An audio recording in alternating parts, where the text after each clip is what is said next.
Hello everyone, welcome to my YouTube channel. In this particular video, we'll solve one more problem related to HRA. Mr. X, working in a private company, received the following emoluments. So, basic salary is 8,000 per month.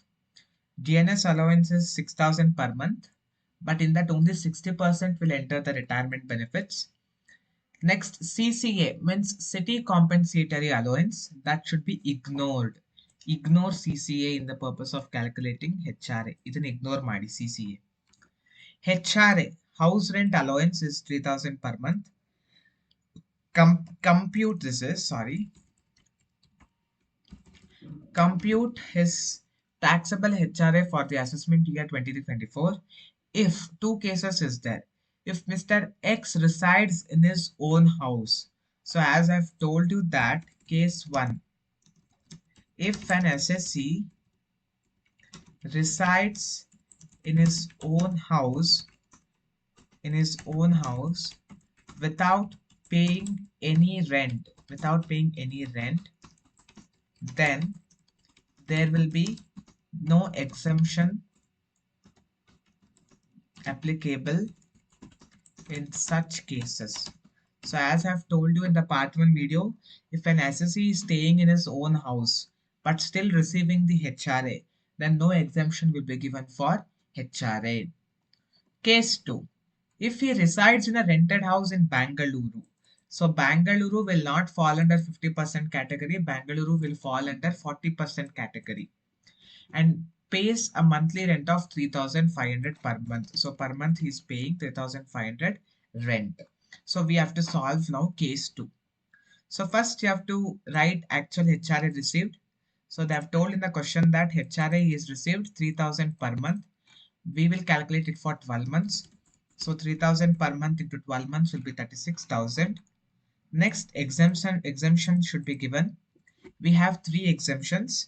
So least of the 3 will be given as exemption. So first is actual HRA received. Actual HRA received is 36,000. The second exemption is excess of rent paid over 10% of salary.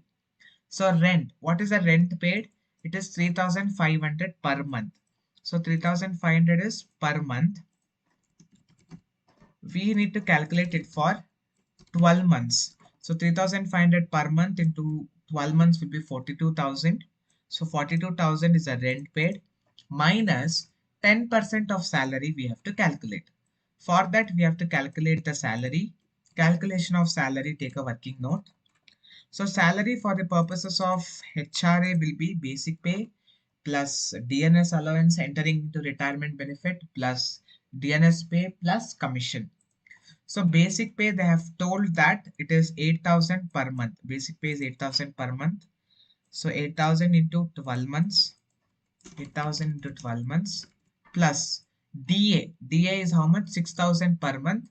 But they have told that 60% is only considered for retirement benefits.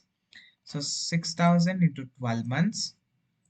6,000 it is per month into 12 months into 60%, plus there is no DNS pay and there is no commission, so both will be considered 0.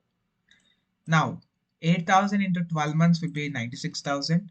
6,000 into 12 months into 60% will be 43,200. If you add both, you will get 1,39,200. That is the salary. We want 10% of the salary. That is 1,39,200 into 10%. It is 13,920. So that has to be subtracted. So 42,000 minus 13,920 will be 28,080 rupees. That is our second exemption. The third exemption is 40% of the salary. Because it is Bangalore, it doesn't fall under 50% bracket. So we take 40%. So total salary is 1,39,200 into 40% if you do, you will get 55,680. That is the third exemption. From these three, which is least of the following, that is 28,080 rupees will be given as exemption. Totally I have received 36,000 as HRA. In that 28,080 rupees is exempted. Remaining 7,920 is your taxable HRA. Remaining 7,920 is your taxable HRA. This is how you need to solve the problem. Hope you have understood how to solve the problem.